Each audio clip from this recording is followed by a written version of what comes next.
So today I'm going to be bringing you my all-time favorite card trick. You guys have been asking for it, or a few of you, and also you guys have also been asking for harder tricks because a lot of the tricks I post on here are a little bit easier. This one is a little bit difficult with a powerful ending. I swear the ending is amazing, so stick around for that. And I originally saw this on Ellen, and I don't know if it's on YouTube, but I'll try to find the link if I can and I'll post it. But anyways, this trick is has such a great effect, and here it is. So I have two decks here. One deck you'll be using and one deck is for me. So I'll go ahead and give you the blue deck because this is going to be yours for the trick, and I'll use the red deck over here. So because I don't have a spectator, I'll be doing both of the parts, but guys, please trust me here. I'm not going to be cheating as a spectator. So what I'm going to do is take the spectator's deck, because I'm going to give it to the spectator, which is me. I'm going to take the deck behind my back. You guys got to trust me here. I'm going to take a card from the middle. Okay, I'm going to put it on top of the deck, turn it over so it's face up. So right now I'm holding an entire deck with one card face up on top, my selected card. I'm going to give the cards a cut, and there it is.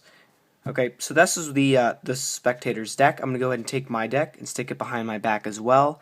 And I'm going to go through the cards. This is my packet now. I'm going to go ahead and flip a card to the top, flip it over, and there it is. Okay, so I've cut the deck over here. I've done the same thing with both decks. Okay, now this is the spectator's deck. Now I'm going to go ahead and look through it and see which one I selected. I'm going to go through it one by one so you guys really trust me here. Let's see which card I stopped at. Almost there. Should be about halfway through. Look at that. So here's the only card I selected right there. This is the nine of spades, okay? You can see that here. Now, honest to God, I could have picked any of the cards in the deck, right? Here's the nine of spades. Well, as you look over here, the same card has been chosen. And just because, or just if you guys think I got lucky here and picked the same card behind my back, you can see the colors are changed. These are the only odd-backed cards out of each deck. Alright guys, I hope you guys like the trick, and I swear I did not cheat. This is a real trick. You guys can do this to a real spectator, and it has such a great effect, and don't forget to stick around for the tutorial. Alright, so here's the tutorial for the trick. One of the main reasons that it's one of my favorites is because there's no gimmicks involved, so you can do this trick with any two decks of cards.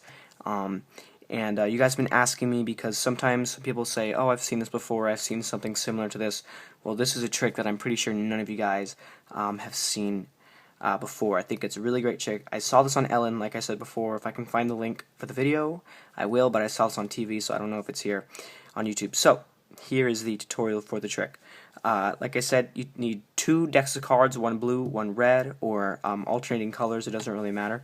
And what you're going to do is go through the deck and find two of the most random cards. I chose a nine of spades because it's not a face card, it doesn't pop out to you. It's just a random card. So you can choose whatever card you like. And what you're going to do is alternate the colors. So if you chose the nine of spades from the red deck, you're going to put it over here with the blue deck, and the blue nine of spades put it over here with the red deck. So you take the red nine of spades and you put that second from the bottom in the blue deck. Okay, this is your setup for the blue deck. You take the red nine of spades, put it second from the bottom. Now, you take the red deck with the blue nine of spades and you just drop it right in the middle. So let's say right here's the middle.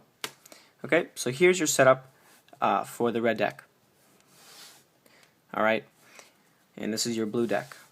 So as you can see, you have blue, or the red nine of spades is here, second from the bottom, and then you have your blue nine of spades in the middle, face up in the red deck. So this is what you're going to do for the effect.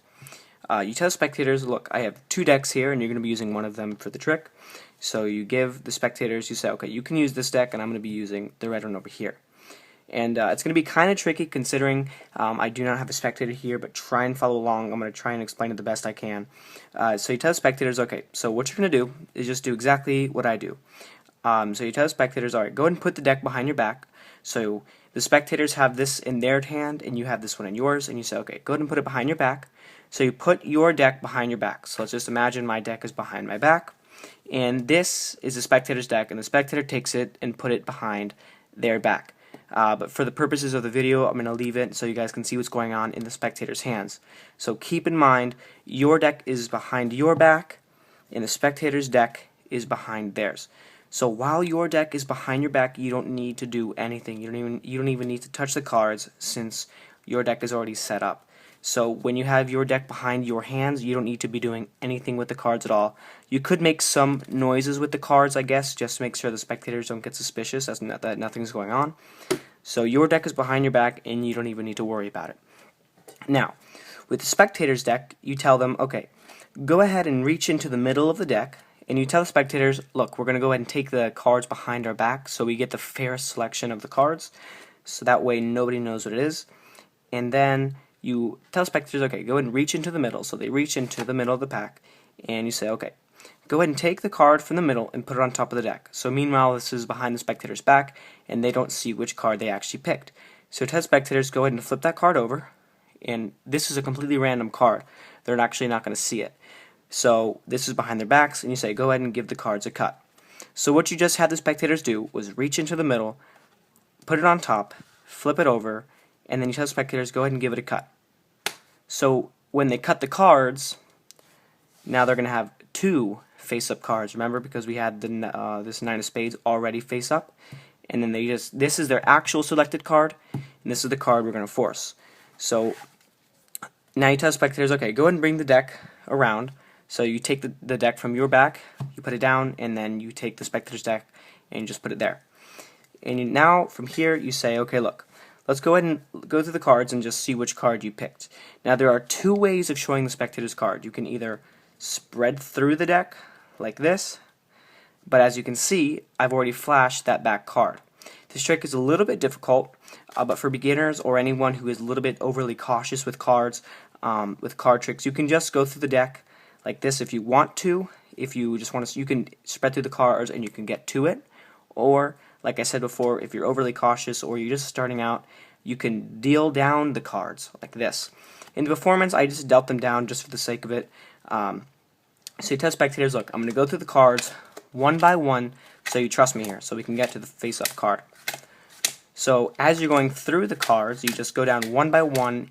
This way it's easier, or it's safer, because you're probably not going to flash the back card as easily as you would have if you spread through the deck. So you tell spectators, look, we've got to your card right here. So you spread off their card, making sure not to flash the back card here. And you tell spectators, you could have picked any card in the deck, right? You took the card behind your back, the deck behind your back, you selected one from the middle, any card in the deck at all. So remember, this deck you didn't do anything with, you just had this set up from the beginning, and you show the spectators, you say, look, I picked the same exact card.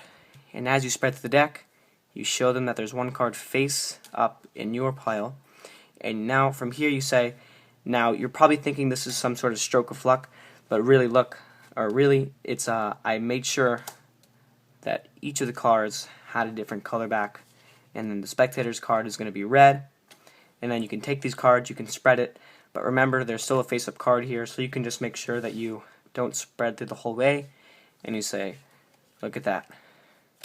And guys, I think it's such a great trick.